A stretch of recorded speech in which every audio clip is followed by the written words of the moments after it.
Pemirsa, seorang karyawan Bank Lampung Kantor Cabang Liwa Lampung Barat ditetapkan sebagai tersangka tindak pidana perbankan. Tersangka berinisial DO, 38 tahun, diduga merugikan bank tempatnya bekerja lebih dari 3 miliar rupiah. Penyidik Polres Lampung Barat menetapkan seorang karyawan Bank Lampung Kantor Cabang Liwa sebagai tersangka tindak pidana perbankan. Tersangka berinisial DO 38 tahun diduga telah merugikan bank milik pemerintah Provinsi Lampung senilai lebih dari 3 miliar rupiah.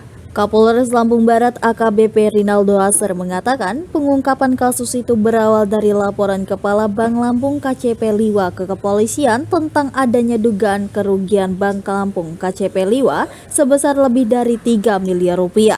Kerugian ini diduga dilakukan oknum karyawan Bank Lampung. Setelah dilakukan penyelidikan dan meminta keterangan beberapa saksi dan cukup bukti, Polres Lampung Barat menangkap dan menetapkan seorang karyawan Bank Lampung dengan inisial DO, laki-laki umur 38 tahun sebagai tersangka.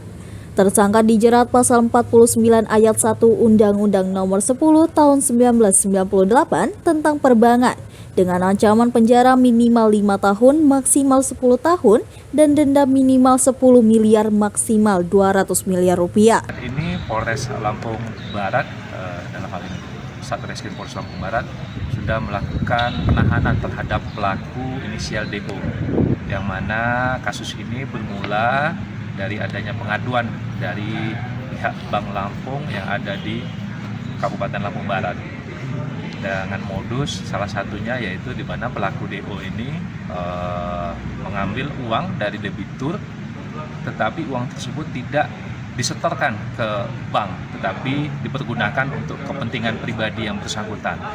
Saat ini yang bersangkutan, saudara DO, sudah kita tetapkan sebagai tersangka dan sudah kita lakukan penahanan di Polres Lampung Barat. Penyidikan masih terus berlanjut, ya.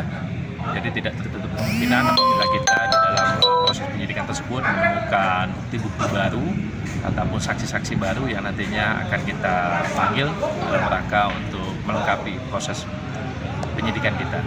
Ada indikasi pelaku sudah melakukan kegiatan yang dilaporkan ini dari sekitar tahun 2023 kemarin. Jadi pelapor dalam hal ini adalah dari pihak Bank Lampung sendiri yang ada di Kota Liwa ataupun di Kabupaten Lampung Barat. Total dari kerugian nasabah diperkirakan sekitar 3 miliar. Yang bersangkutan kita terapkan pasal 49 ayat 1 Undang-Undang Nomor 10 Tahun 98 tentang perbankan dengan ancaman penjara minimal 5 tahun, maksimal 10 tahun, dan denda minimal 10 miliar, maksimal 200 miliar. Tim Liputan Mitra TV melaporkan.